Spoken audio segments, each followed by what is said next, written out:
Hey everyone, welcome to High Heels and Hay Bales, the podcast where polished meets practical, legal meets lifestyle, and debt meets dirt. I'm Kristen, your resident farm lady, keeping it real about motherhood, homesteading, and the funny side of figuring out life. And I'm Adrienne, aka the Ladylike Lawyer. I'm here to help you make sense of money, debt, and the legal stuff without boring you to tears. So kick off your boots or heels and let's get into it. Let's get into it. Well, hello and welcome to the next episode of High Heels and Hay Bales. I'm Adrienne Hines, the Ladylike Lawyer. And I am Kristen Paris, the hillbilly unfiltered homesteader. Oh, we come in laughing. We've been giggling because we should have hit record a little bit sooner because we were on a roll today, ladies and gentlemen. Welcome back. We're glad to have you with us, and we're going to try and share some of our deep, dark humor with you while just trying to laugh at the fact that the world is going to hell in a handbasket. It's on fire. Big fire. Oh my gosh. Big fires. Hashtag big fires everywhere. But, you know, what are we going to do? I was at the grocery store yesterday and I almost got all the things for s'mores because I thought this is such a big trash fire that we are dealing with. I need to find a way to enjoy it. Yeah, I don't blame you. I do find myself buying shoving a little thing in my budget, like, an extra donut or something, because we're not going to be able to enjoy it soon anyway. Speaking of, how's business, Adrienne? Oh my God.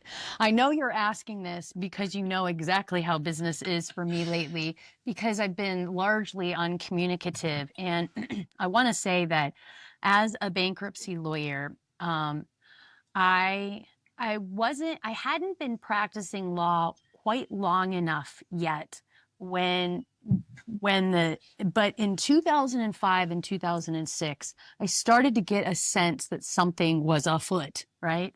And so I wasn't able to predict the housing market, but I sure sensed a shift in my practice at that time. I can tell you that it feels like that right now. I will ordinarily have, most of my life, I've had maybe 5 or 6 clients, maybe a week, maybe 3 or 4 sometimes throughout the year who need to talk to me. And the last 7 days, I've had 17 clients.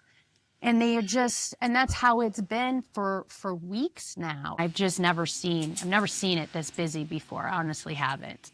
I'm not surprised, honestly. I mean, you mentioned 2008. When all of the housing market crashed and everything, Jeremy, my husband and I, we didn't have anything. We literally had nothing. We were living in a crappy apartment. I was bouncing from job to job because the job market was crazy. And I don't remember the 2008 recession being bad, but we also didn't own a home. We didn't have credit cards. We didn't have any of that stuff.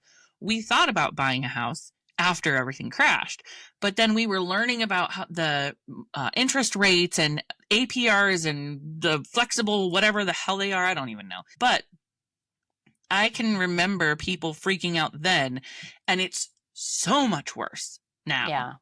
Yeah. So the fact that you are nonstop busy, when you told me 17 clients, I was like, that's not normal. Like, no, it's not normal. I'm taking clients on Saturday and Sunday to try to keep up with the flow because people are having like garnishments and repossessions, and I mean their lives are being very significantly impacted. And it's coming at full force. What's interesting about 2008, and I sure hear you about that, it was largely man-made, of course. The 2008 housing crisis, but without going into a lot of detail, what essentially happened is secondary lenders and mortgage servicers really came in and, like, let's say you had just bought a house in 2005 for $100,000. Right? Like in 2006, you'd get solicitations in the mail saying, oh my God, your house is worth $160,000. Let's give you a $50,000 home equity line of credit so you can go do stuff and build stuff. And oh my gosh, you're so wealthy. And it was all fake. It wasn't real, right? And so these lenders were able to just just come in and bamboozle people into risking their homes, and people lost homes. I filed bankruptcies, so many bankruptcies in between 2008 and 2012, where people were surrendering their homes, right? They couldn't stay in their homes. The Consumer Federal Protection Bureau was created in response to that. What's so frustrating is here we are in today, and this is a self-imposed misery with these tariffs. And the problem is the unpredictability. At least in the 2008 housing crisis, we saw what the problem was. We knew that it was going to be a big fat pain in the butt to fix it. And we were frustrated and angry. But there was a way to fix it. Fixable. It's just the uncertainty of what's happening in America is freaking out the markets, and it's freaking out the American people, and it's freaking out, rightfully so, everybody who's struggling to make a living and to get through the week.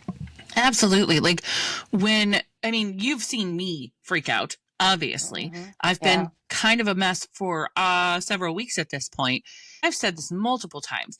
Had we not filed last year, so many things would have screwed us out of being able to file until it got even worse. Yeah. And if I hadn't filed, I would never question filing right now, because there are so many people just with the just from when the tariffs came into play. I've been watching so many videos about businesses, small businesses, breaking down exactly how it works. And I'm like, yep.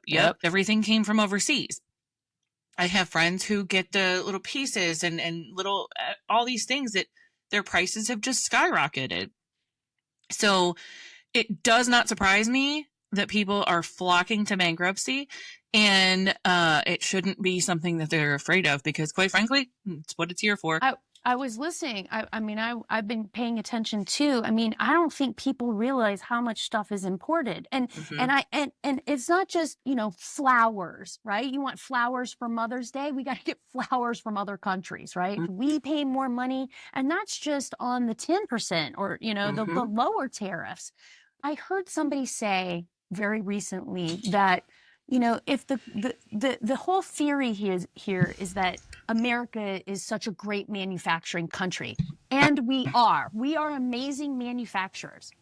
But here's the thing: what we have done is we have optimized manufacturing. We have made it best and the most profitable and the best way to do it, because we've optimized it. We don't make everything here. We take from other countries and create our final product here. And that's the part that people don't understand. We say buy American. There is no American company that makes a lot of the things. I know we've talked about this, but this is how it affects everybody. Exactly. Even the little flower shop. I can't even get flowers from my mother without paying an arm and a leg, and that means I'm not going to buy them. I'm just not going to buy as many flowers. Jeremy asked me, because his mom lives 4 or 5 hours away. He's like, "Hey, we got to remember to send my mom Mother's Day flowers," and I was like, "No." And he's like, "Why?" I'm like, "Did you not hear me crying yesterday because I was afraid of not being able to pay the bills? Like, our $100 order for flowers to your mother is now going to be $150, if not more. So how about no? Send her a card. We love you. Have a great day." Yep. How about how about a Kroger gift card for groceries? Right. Here's a gift card to the Piggly Wiggly. Enjoy.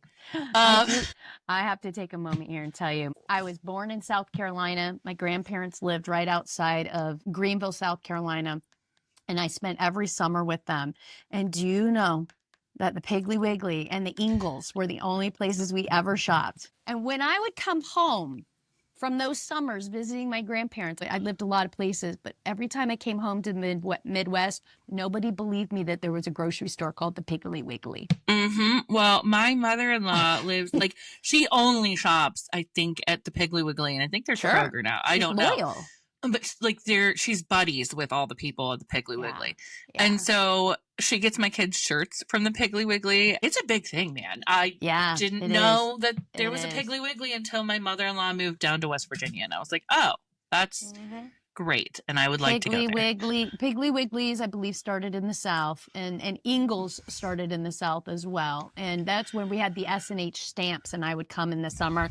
My grandparents would make me lick them and put them all in. But I digress. It starts at it's the flowers, it's the clothes, it's, I don't know where you get all of the stuff to make everything we need. What about all of the vape pens everybody needs? I'm sure that stuff's made in China. I'm sure it is. All the little electronic pieces, you said clothes. I was telling my husband, I'm like, we need to start buying clothes now for our kid for school. And he's like, it's May. The school hasn't even ended. I'm like, do you understand that all the clothes come from overseas? Yeah. From China, from Vietnam, from wherever. Yeah.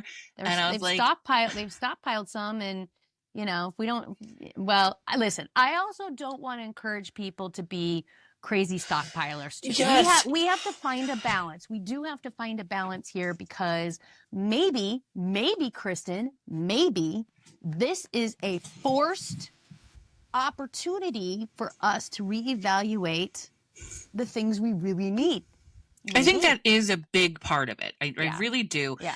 I mean, our consumerism has gotten out of control. Look at my freaking house. As a homesteader, I've been saying for years, support your local homesteads, support your local farms, go to your farmers markets. And I have started our farmers market back up in my city because That's we're right. Oh yes. my gosh. I want the audience to hear about this, because this is a pretty cool thing that you've done, and I know that you've done a lot of work for it. I'm crapping my pants right now, but 2 years ago I was the one only vendor for the farmers market, and then the organization was like, we don't have the people. And so there was no farmers market last year, and I kept hearing from my little produce stand, hey, why is there no farmers market? What's going on? We need a farmers market. I went to the organization. I said, hey, farmers market, let's do this. They're like, hey, no, you do it. And I was like, oh, shit. Okay. So I did. And I was the squeaky wheel, and I started the farmers market. And I went from thinking, what does that mean? What does that mean exactly? You're in charge now. So is this a lot of work for no money? How are you going to monetize this? How are you going to find the energy for this? How are you going to keep me from having to come over every Saturday and help you? Okay, so I want to, right, I don't want to. I had to find vendors. I charge a fee because I do have to carry insurance. I mean, I think if I were a vendor, I would expect that whoever was doing this would, charge some type of fee for that. So yeah, that makes sense. And I'm probably not charging enough, but hey, whatever. Probably you'll live, you learn. And so I charge a fee per week per vendor or whatever.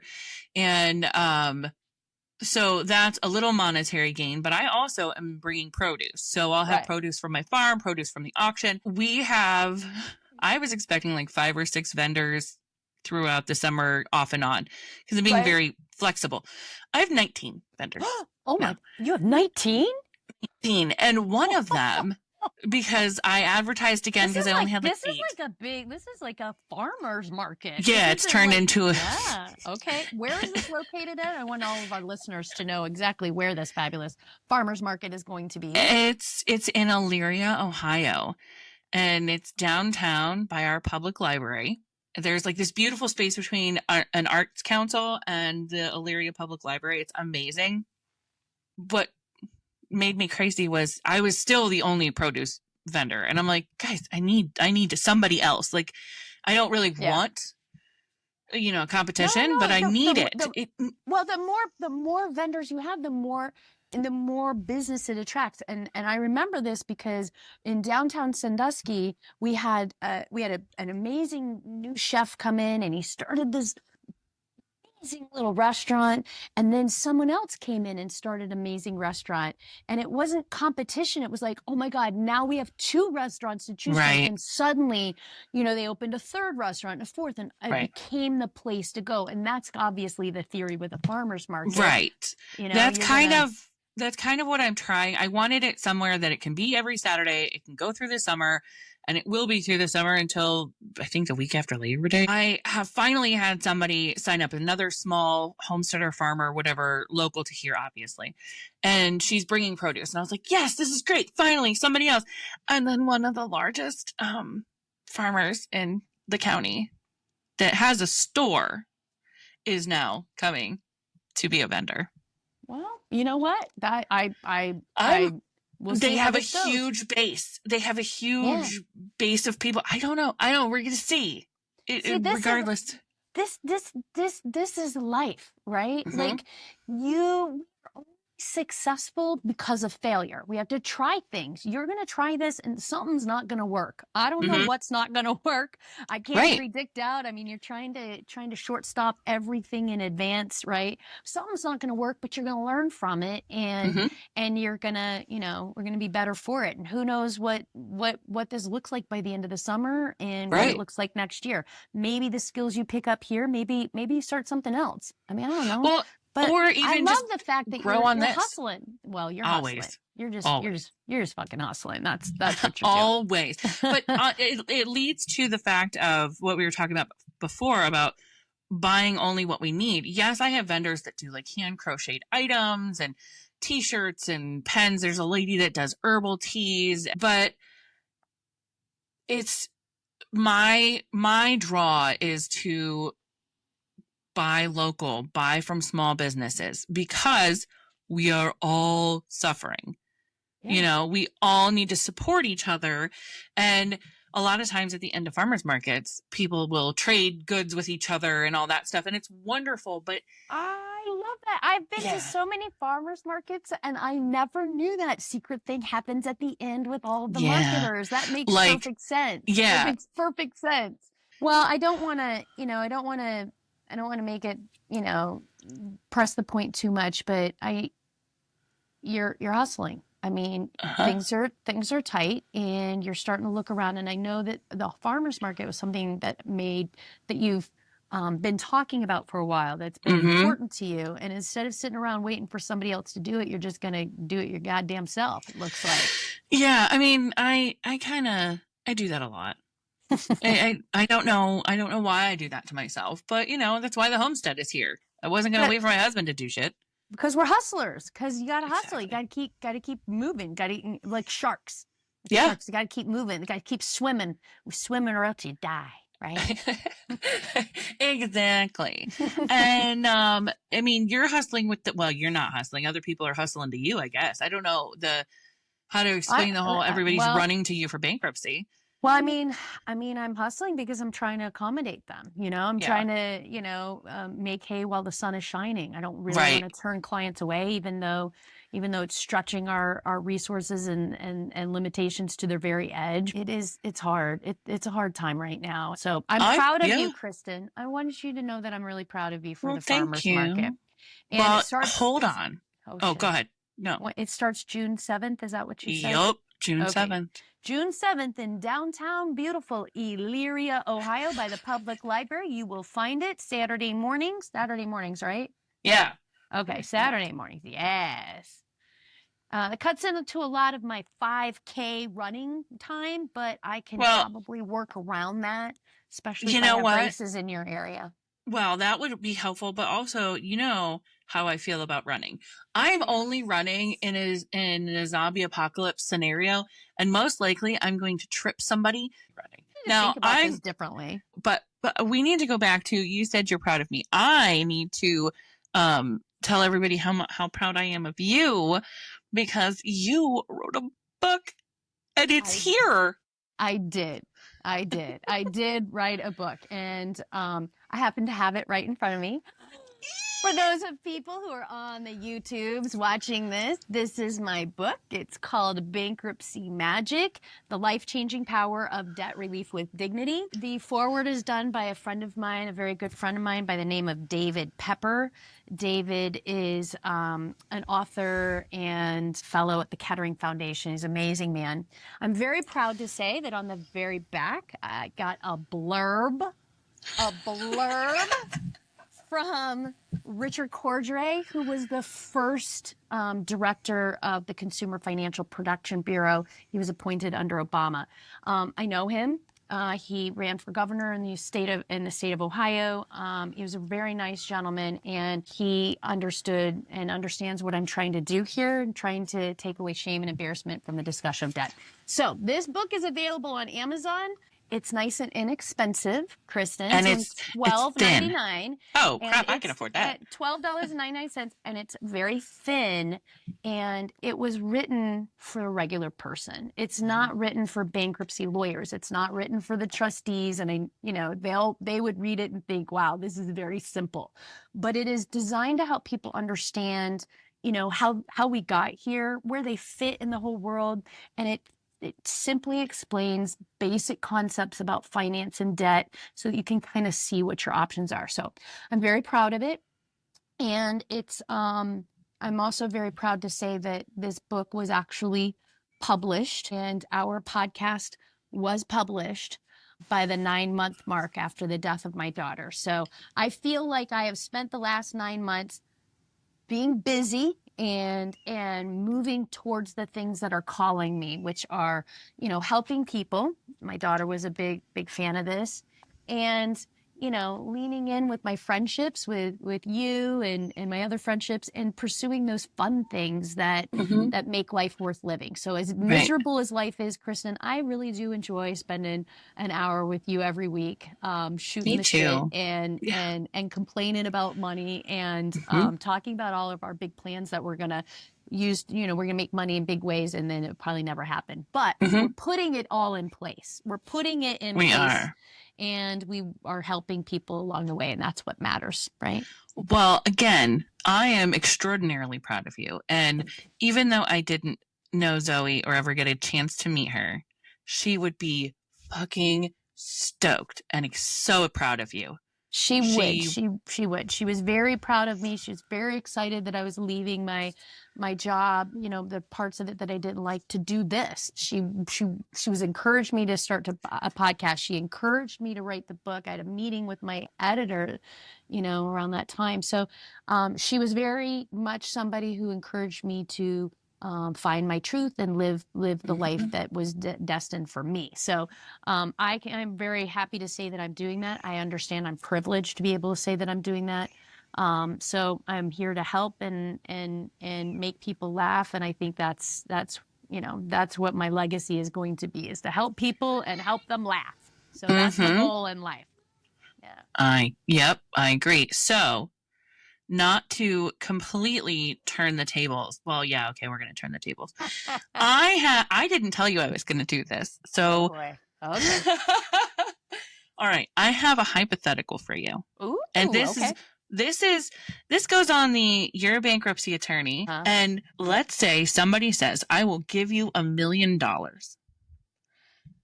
but you have to tell Dave Ramsey that he is right about everything. $1 million, or you have to sit down with the man that you despise and say, yeah, you're right, bankruptcy is the worst, and everybody should snowball their debt and suffer for the next 15, 20 years. Yeah. So of course my lawyer mind goes, first and foremost, what exactly are the terms of this contract? If I say all those things to him, can I record it and then use it as an ironic commercial?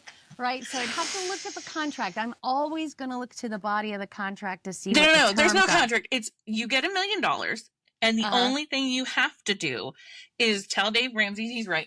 And you can do whatever else you want. Okay. Like there's no restrictions. It's this. Let me tell you something. Then this is very easy. Of course, I take the $1 million and I tell the man what he thinks, right?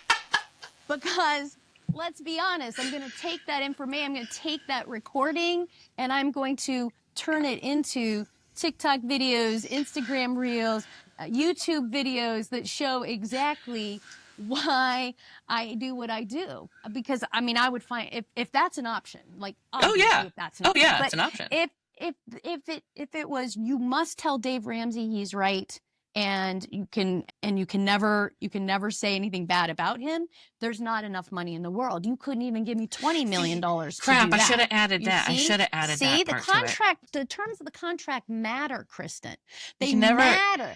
If I can turn it into a learning experience by taking the information, then believe me, I've sat in courtrooms and looked lawyers in the eye and had to negotiate with them. And I would be able, I've been able to flatter them, right? I've been able to flatter a judge or two, saying things I didn't exactly believe. And I am impressed. Great shoes.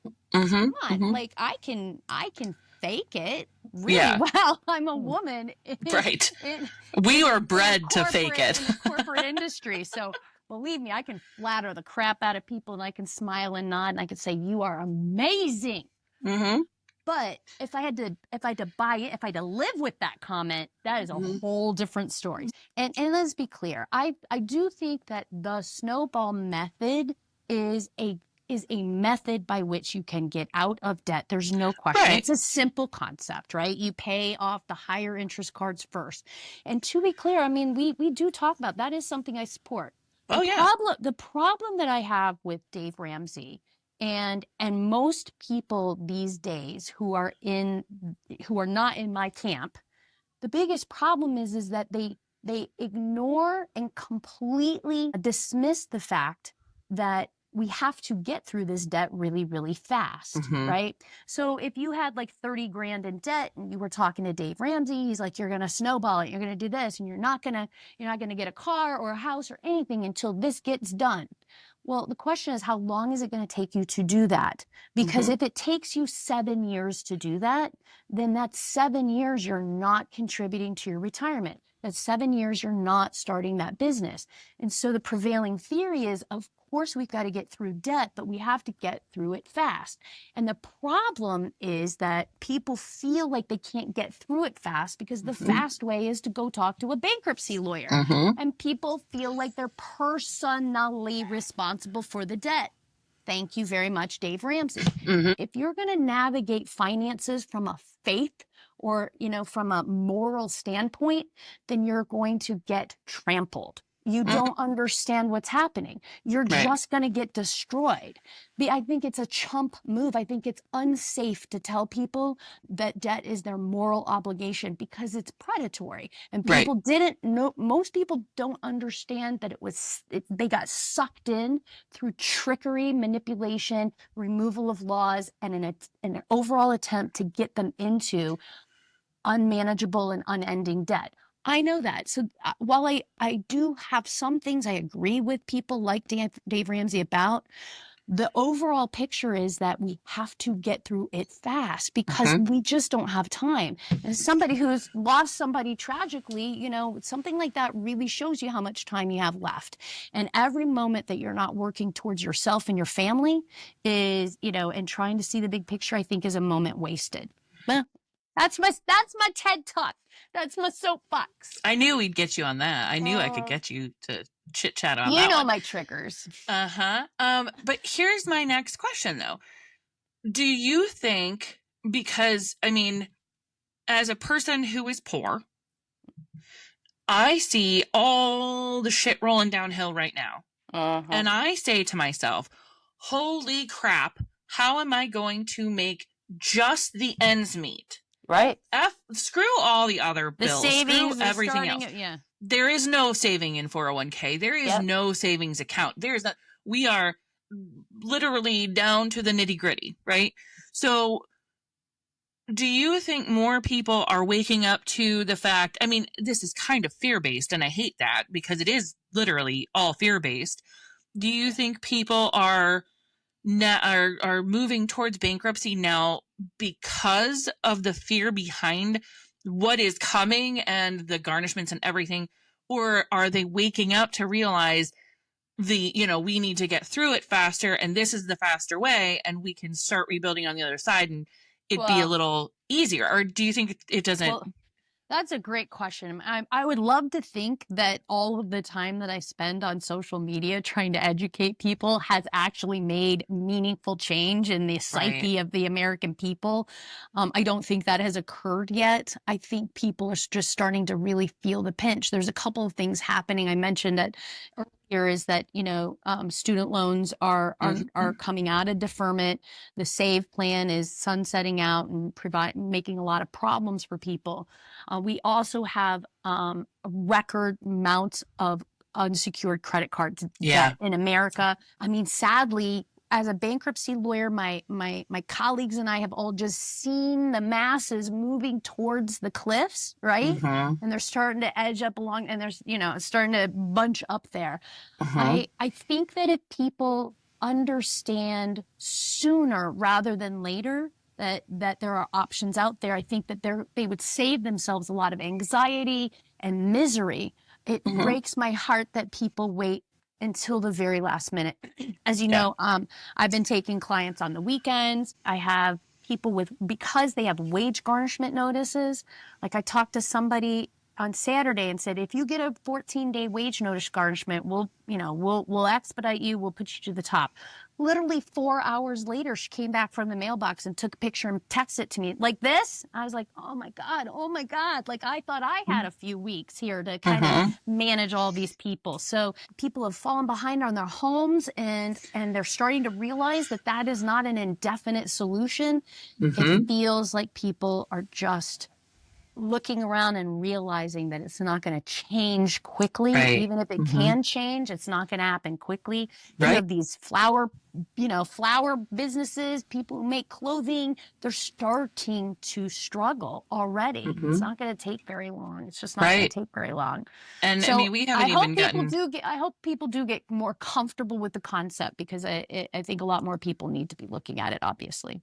Oh, yeah. I mean, and we haven't even hit like the peak or the start of the price increases here. Yeah. I mean, when I say I'm stocking up, I just did a TikTok video that I haven't published it because I've got to edit it because I realized my bra was laying on the thing behind me. Do that too.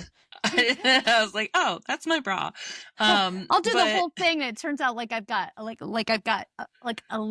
lettuce in my teeth. I'll be like, I'm like, yeah, no. I did a video about stocking up on basic needs or things to do. Like, hi, I'm old poor. Welcome, new poor. And these are things you should do. And I realized, I'm like, I don't want people to stockpile. Like, just get a little bit of extra here or there. Because once we start stockpiling and clearing shelves, that's when it gets dangerous. That's when people start fighting. That's when things start getting scary. Yeah. There's right now is kind of the perfect time for this because we can still grow food. We can still do things like that. It takes a little bit of time. You can kind of get through it. There's time to learn. Like, that's my soapbox. Speaking of, listen, I'm clearly it's the algorithms, but I saw some seeds, like they're like a company is selling heirloom seeds, right? And the one thing that they mentioned in it, as I was watching the Instagram commercial or whatever, was that heirloom seeds will grow and produce seeds. And I guess I didn't realize that there's a whole set of seeds where you can't actually get seeds from it. Is that common? Or tell me how should people, I mean, like all of a sudden I was like, wow, if I had just bought a bunch of, how does that work? Okay, so all right, I know I have seeds everywhere.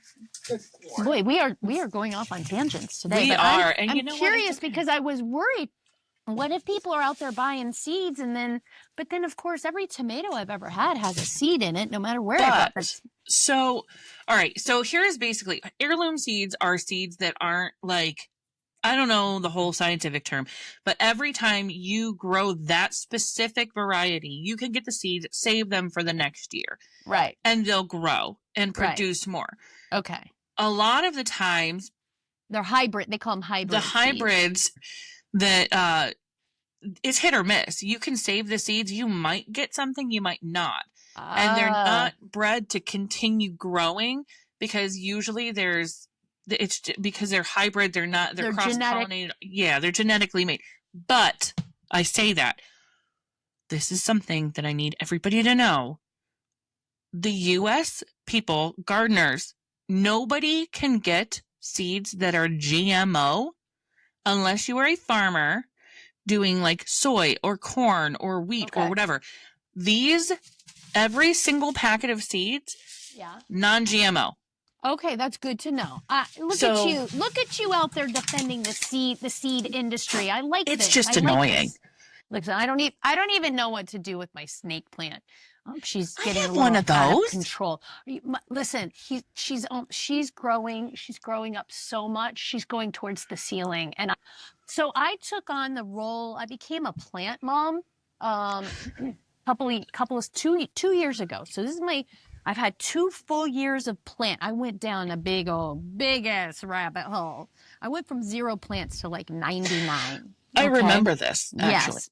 Yeah. And the problem is that, pretty much figured out what I can keep alive and what I cannot. I can keep most things alive now. I'm very proud to say. The problem is now that they're growing well, I don't know what to do next. I don't know when to repot them. I don't know when to cut them back. I don't know when to give them haircuts. I don't know. I don't know that stuff. So I could come over and hang out and help you, except don't you have a friend that runs like a botanical center or some crap? Yes, but number one, she's not real handy with indoor plants. Number one, she pretty much knows. She's like, I don't know. That's an indoor plant. I don't use those. One of my best friends is the person in charge of the landscaping and all the horticulture at a botanical garden. So yeah. I mean, she's really great, but she's also super busy because it's the season now. Yes. But I also have a next door neighbor who's really good with plants, and so I've invited her over to come and help me figure out what to do. Like, when do you try to cut down your monstera? I don't know. It's doing so well. I don't want to damage her. I don't know. Your snake plant needs to be uppotted. I can see that just from where she's at. She needs to be uppotted. Mm-hmm. Okay. Mm-hmm. Yeah. Thank you for that. I appreciate it. At least I can help with one plant from afar. I remember one of our conversations. You were at Lowe's or something looking for more houseplants. And we were trying to design like your wall on your back patio or something. Yeah. Yep. In fact, that is going to, I think we've talked about this before, going to TJ Maxx and wandering the aisles and looking at the clothing used to be like my calm down Zen jam. It's how I would like regulate. But then for a while, it became the Lowe's Plant Center because they have a big clearance section. I always was imagining the plants that I would save and which ones I would, bring to life. And I did. I saved a lot of them. I've decided that trying to save every plant is probably not in my best interest. Right. It would make me cry every time. Yeah. I mean, yeah, that would be a lot, because I've gotten to the point where I used to try and save every single tomato plant or whatever I planted. And I've got to the point where I'm like, you're go away. You're not big enough. When you put seeds, like every time I started something for seed, I never had the heart to pull the little one out. Of course I strangled them. I'm not a good farmer. I'm not a good homesteader. It's taken Homesteading is not my greatest job. It's not going to be on my jobs list. It's my jobs list, but you nice segue, by the way. You like that? I knew you wanted to get there. You like that? So I do like that. That was good. Homesteading is my job. And obviously bankruptcy attorney is your job. I'm going to say we're podcasters now. Yeah. But being that my entire life has been a hustle, and my entire life has also been finding new jobs, because let's face it, I'm a job hopper. And I've had a lot of jobs. Ooh, I want to hear some of the most interesting or unique jobs you've had. Well, here's my thing. Before we do this, I am going to put this out to our listeners. I would like to hear your wildest jobs you would think that nobody would expect you to do, or something wild you've done to make ends meet. Doesn't matter what it is. With that being said, I've gone from corporate jobs to now homesteading. The job that will shock you the most. Ooh. I can't believe I'm about to admit this to the freaking, oh my God. I love it. Okay, so Taking note. I was, this is a big note. I was about 19 or 20, I think, something like that. And I got a job at a singing telegram company because they were looking for people to answer the phones and schedule, telegrams and whatever, and make balloon arrangements because that was their thing. What I didn't know when I started that job was they also had adult dancers. So they had strippers from like just down to a bathing suit all the way. Okay. And we kind of had to manage that. Okay. But hold on. I worked the phones and I did singing telegrams. I did a chicken singing telegram. I did some gorillas that they were crazy. And on point. Yeah, that was 10 years. How many? 20 years in the past. But we had a gal who was a plus size belly dancer and a plus size stripper. And she was older. And I was working the phone one day and she called and she said, I can't make any of my appointments. I'm really sick. So I had to tell the owner. And they're like, this is like a $700 job. We can't lose this. What are we going to do? And they're like, you're fat. Do you want to be a plus size belly dancer? And I was like,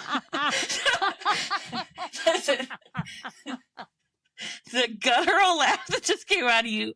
Yeah. Okay. So being 19 years old, like Bentley's like, what is happening here? This is about to take a turn, Adrienne.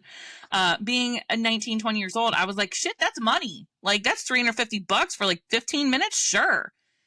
I danced for this like 70-year-old man. He kept shoving ones down into my bra. Like, this was the most janky belly dancing situation. I had no idea what I was getting into. So didn't think of it. Went back to regular job, answering phones. The lady calls. She's like, I can't make any of my appointments this week. I'm really sick. Like, this was a couple weeks later. I go tell the managers. They're like, okay, fine. They're like, this is what she has on her books. She has another belly dance and she has 3 strip shows. And I'm like, Did you? Let me tell you something. I'm impressed. I'm so impressed that you did it. I'm getting the impression you did it. Oh my God, you did it. I went the first.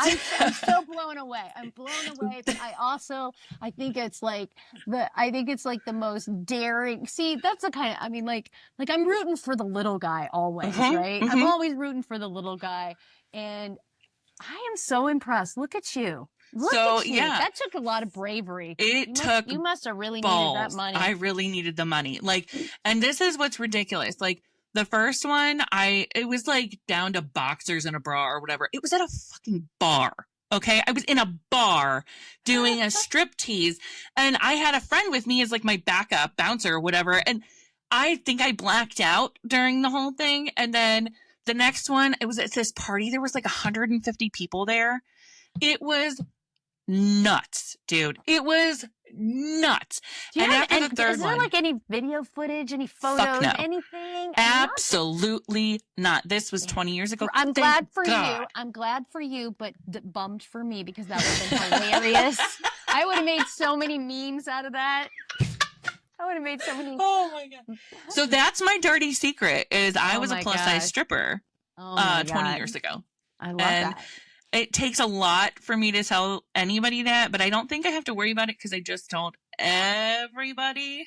Girl, you understand we are recording. We have a podcast right now, right? Between the two of us, we have almost 200,000 followers on TikTok. Yeah. So yeah.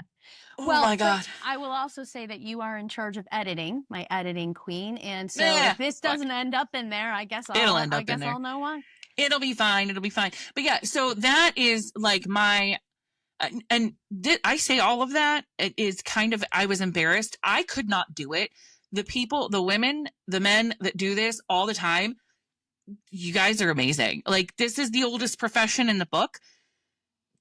It's there for a reason. I support the hell out of you. I can't do it, but hats off to the people that can, because I've been to the strip club with my husband. And most of the time, the women come and sit with me and hang out. I have been to a strip club before with a group of people with my husband. Listen, I think that we empower ourselves by taking control over the situation. And while all I got was a round of beers, I did enter a wet t-shirt contest when I was 19 years old on spring break because we were so desperate for money. We didn't have any money for the hotel.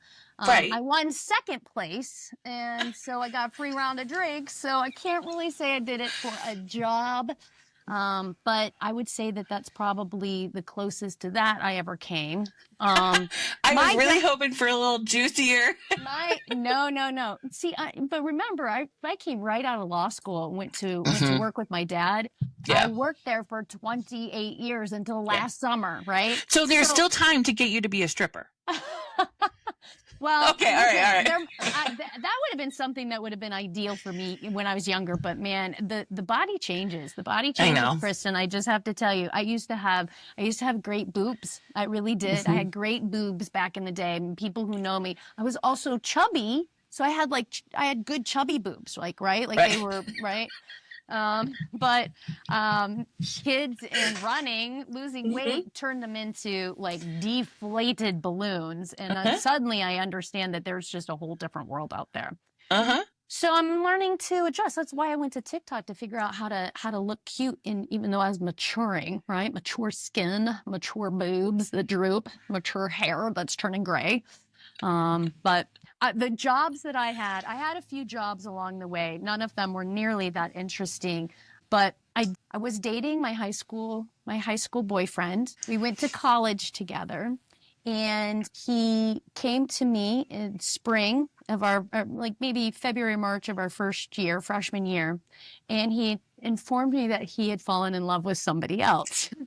And we lived in the same dorm and we lived on the same floor. And she was in the dorm room right next to me. So oh my God. This goes into two stories. First and foremost, I worked in the dining hall of our dorm wearing a hairnet, and I was the Jell-O square girl. My job to cut the Jell-O into squares and put them in the little fancy glasses, and then put the plastic over them, and then put them in the little thing where people can come up and grab them. And so I had to hand Jell-O to my high school boyfriend and his girlfriend, whom, by the way, he married. And so I have to say he was probably right in dumping me. But that situation drove me, I was so upset about what was happening that on a Friday afternoon in spring, I marched myself to the guidance hall, right, where you can go in and see what's going on and apply for jobs. And that day, they were doing interviews. Interviews for water skiing instructors in Maryland. And I was like, boom, this is my calling. I've skied a couple times. I've skied a few times. I can do this. And I ended up going to be a camp counselor at a camp in Maryland. And that is where I met the next guy I dated, who we dated for quite some time. That was nice. But that is also where I met. That's also where I met Ashley Biden. Joe Biden's daughter was in my camp. So those are really the interesting things. I'll tell you one more story. It was when I was working for my dad the summer between college and law school. I was working for him, and I was ending the summer gig. Right, I was a little intern. And it was time for my summer to end. I was heading off to law school. And one of the lawyers in my dad's law firm wanted to do an exit interview. He was partners with my dad, so he held the same amount of power. And he sat me down, and he told me that I was too much, too loud, too playful, too immature, too all of the things, and that I should consider going into a different career. And this was the last day I was working there, and I was moving to law school then the next couple of days. Like I already had the apartment, like everybody knew, right? And so I will say that I think that is what made me, I never forgot that. And it has been my life's mission to prove him wrong. And I will say, look what I got. You know, I mean, it's been my life's mission to prove him wrong. I think the point of the story is it doesn't matter who you are, or what you have to do.